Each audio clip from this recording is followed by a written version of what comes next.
We had so many casualties. The Germans called the war off so we could pick up our wounded and dead. We lost a whole regiment in one night. But all you hear is about Normandy. And we thought when we got up to Anzio, you know, we pushed through Anzio and push up.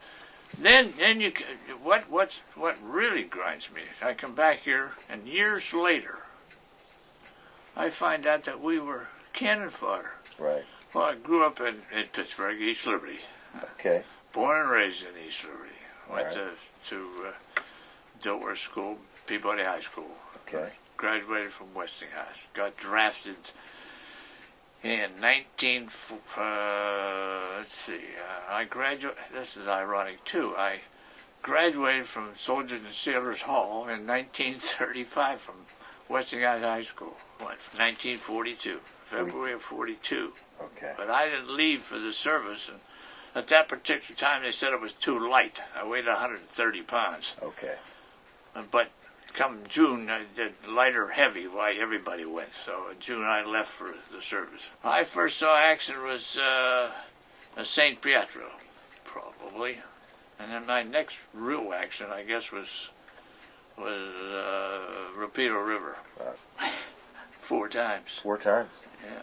I collected 4 Purple Hearts, and Italy. I still come back in one piece. Yeah. Most of my wounds were in France that I got. I've suffered some minor stuff in Italy and so forth, but most of my hurts, if you want to call them that, were in France, and after we made the landing. Two of the times I was blown up. In other words, and they just dragged me in there for patched me up and sent me back. One was I was with my platoon sergeant. We were walking alongside of a tank. The tank hit one of my self-propelled. It hit a landmine and blew both of us up. He died and I walked away. I can tell you the date, February 10th, 1945. That was in France. Boy, I mean to tell you, that's the day I really almost pulled the biggest faux pas of my life. After I tried to find him. Of course, I couldn't find him, but I still had to keep going, because we were in support of a company taking over a town. And then when they blew up the tank and killed the driver and killed my sergeant and so forth, my platoon sergeant, and I tried to find him, I couldn't find him, and I kept going down and brought the other tanks along and to relieve, to help support the troops. I got down there, and a friend of mine, another officer, said, "What are you doing down there? You can't get past these. There was railroad ties in the road. We couldn't get through anyway." And he had radioed back. He had radioed back to the captain of his company to tell him that not to send the tanks down. But he didn't tell me. So I lost 2 guys because he didn't tell me. I was furious, to say the least. Here I am, my helmet's gone, I have a wounded hat on, I'm covered with blood and slut, and so if I turn around with a Tommy gun in hand, I'm going back to kill him. And I would have killed him. Would you believe fate came along? My battalion commander was going by, and he saw me, and he said, "Where do you think you're going?" I says, "I got some unfinished business." He says, "Get in the Jeep." I said, "Well, I'll get in the Jeep." He said, "Get in the Jeep, that's an order." And he took me to the aid station. Now, I'd have killed that guy. The 36th Infantry Division they were about, I think they were third in line with the amount of casualties we had in World War II. Mm-hmm. Well, we had more time than anybody else. Would you believe it? We had, the 36th Infantry Division had 366 combat days. Now, to get to Normandy, guys, they left in June, and the war was over with in May.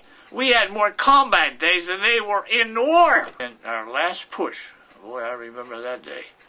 Our last push was through the Siegfried Line. Now, remember, the Germans had built the Siegfried Line to keep the French out. Mm-hmm. Well, then, when the Germans had turned the thing around, they keep the French out. And that was our last push. Now, the northern troops, they had already gotten to the Rhine up north before we did. Now, This was in March of 1945. Okay. After we got past the first town and we went up to the first hill, and we're pulling up the first hill and we're firing the thing, but wouldn't you believe Alabama gets shot right through the neck. If it had been, I'm going to write a book sometime, it's going to be 1 inch or 1 day. If it had been 1 inch to the right or left or the next day, he'd have gone home. Got hit right here? Right through the neck. I took him off the tank and I laid him by the side of the road and never saw him again. I had to keep going. So I wrote his mother and I said to her, if I am ever fortunate enough to get home and have a son, I would like to be able to call him after your son. Now that, you got that? That was then. That was on that date, March the 23rd of 1945. Believe it or not, my son was born in this house 1 year to the day at the same time in the morning as Charles was killed. Is that right? Now tie that down. Can you imagine that? Remember I said how many things had to happen for that to happen? Right away. Okay. Charles Rawls Culotta. And now I have two. Now his son is Charles Rawls Culotta II. I have Charles 3 Rawls? grandsons. You named him Charles Rawls? Charles Rawls. Yes, he carries his full name, Charles Rawls Culotta.